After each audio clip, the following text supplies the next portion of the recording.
This is Tom Bain. What is this?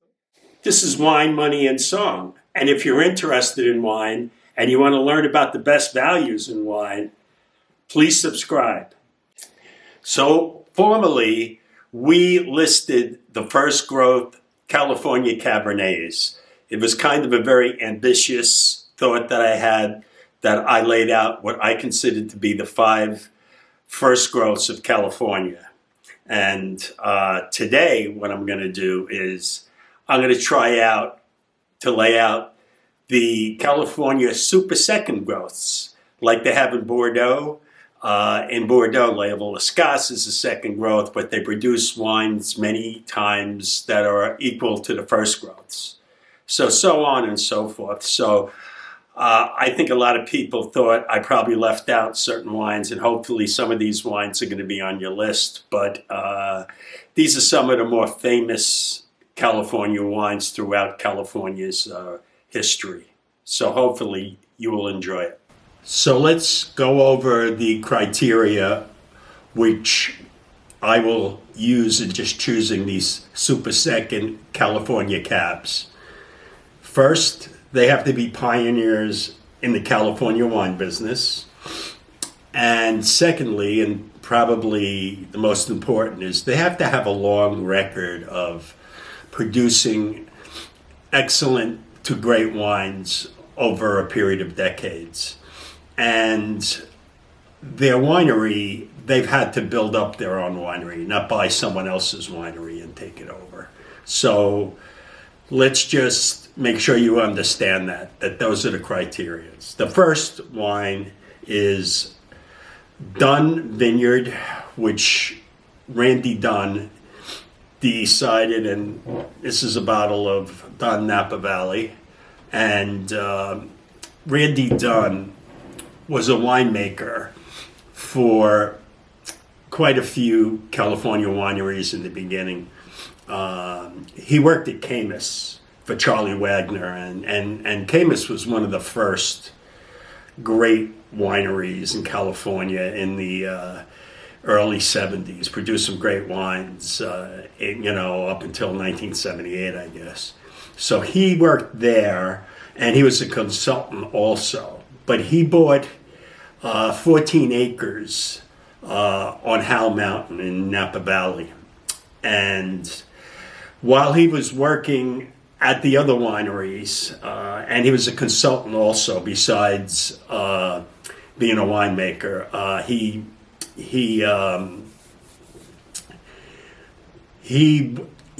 drove the tractors, helped the wine, worked hard. He saved the money and reinvested it in his own winery. And what he did is he worked during the week in other people's wineries as winemaker and consultant. And on the weekends, he worked with his family and his own. So that's really a great success story.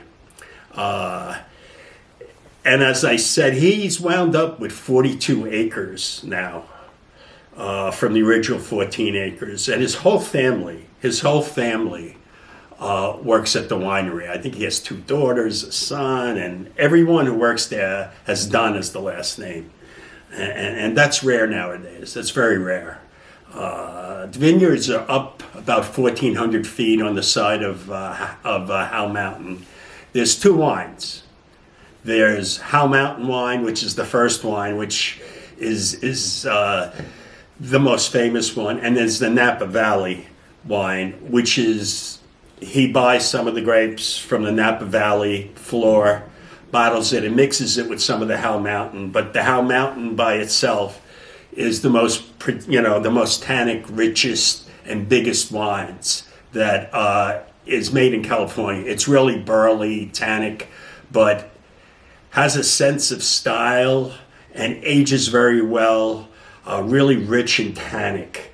And his wines have just lasted, and year after year, he's done a great job. So Randy Dunn is a real pioneer. He started in 1978, and it's just wonderful to see his whole family's there.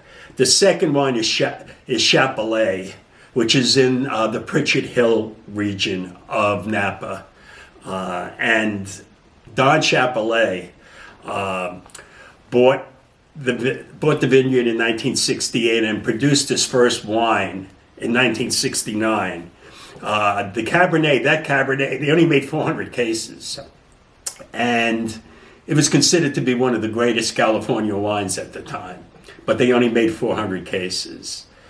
But the Chapelet story, his family bought Lockheed Martin aircraft, or whatever it was called at the time, in 1935 when it went bankrupt. So they reorganized, and when World War II came around, they sold a lot of airplanes to the government, and they made a ton of money. So Don was very into Bordeaux and very into Burgundy, into French wines. And Don Chapelet decided he was going to make first growth Bordeaux quality in Napa Valley. And he had the money to do it. And he bought 110 acres of iron-rich soil in Pritchard Hill. He makes about 45,000 cases a year and produces very dark, elegant, but his wines age incredibly well. And they're really fine-grained, his wines. And some of the winemakers he had Kathy Corson and Philip Tagny as winemakers, two very, very famous people in the wine industry. So those are wines that really age very well.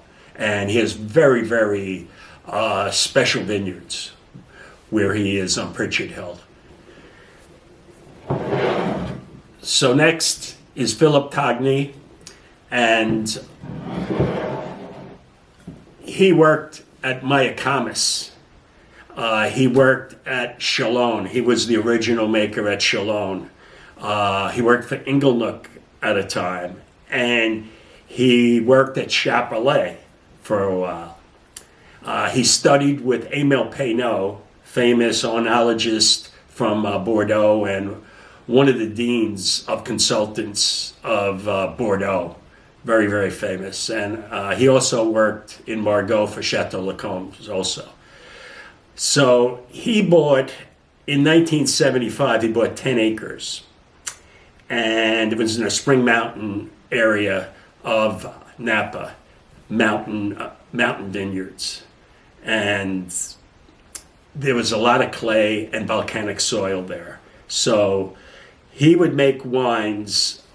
He made wines until 2007, until his daughter Lisa took over. But he makes very Bordeaux style. And the wines are elegant, but still have the ripeness and still have the powers, and they age phenomenally. And I've never had a mediocre wine from him. And a great winemaker and a great owner of a vineyard that makes classic wines. The fourth wine, super second, California Cabs, is Spotswood. And Spotswood started in 1972, and the Novak family was the family behind Spotswood, and they owned it all throughout and still does today. And they had they bought 195 acres, 85 acres. And they sold grapes from 1972 to 1985, I think, to vineyards like Spring Mountain, Heights, Schaefer, David Abreu, very famous winemaker, and managed their vineyards in the 1990s. So he had all the famous people working for them. Had all the famous people working. And he had winemakers, Tony Soder and Rosemary Cakebread were winemakers for him. And Spotswood's wines are very elegant, but they're still big and ripe, but very balanced. And a lot of people think they taste a lot like Margaux. And there are crushed violets in some of his wines, and the wines age beautifully. And they have very fine-grained tannins, and that's what helps balance the wine out. The fifth wine is very unusual. Peter Michael Winery. Peter Michael is an Englishman, and he was brought up on wines in England and loved Bordeaux, loved Burgundy. And in 1976, when the Judgment of Paris happened, his eyes lit up and he got very excited about California. And he went to visit Napa Valley and he said, I'm going to buy some land and I'm going to make Bordeaux-like wines here. So the way he was able to do that, he was an engineer in Silicon Valley, and his company produced special effects for movies. And he had to make a ton of money on that. So once he did that, left Silicon Valley, he bought, let's see, 1983, he bought the vineyards on the west slope of Mount Helena in Napa Valley. And some of his vineyards go up to 2,000 feet high. And he makes Chardonnay, he makes Pinot Noir, but his two classic wines are Au Paradis and Pavot, which means poppy. And those are the two classic Cabernets. And they're both very long-lived. The Pavot is from Knights Valley, and it's lower. It's only about 500 feet above. Very, very warm climate, ripe wines he produces from there, from Knights Valley. The Au Paradis is in Oakville and is very long-lived, very suave. The wines are ripe, but they're so balanced and they're so nuanced. And it's a strange thing, an Englishman would go so strong into the wine business there. He was also knighted by in England. He became a knight, and he's now Sir Peter Michael. That's very interesting. And but his wines, he's all 100% into making great wines, and his family's there, and it's going to go on forever. Two of his original winemakers was Helen Turley, one of the most famous winemakers ever in California, and Mark Aubert, or Obert, however you want to pronounce it. So he's had some great winemakers, and Peter Michael's wines are very fine, very complex. Everything he makes is that way. So those are my super second California wines. Hopefully you find them interesting.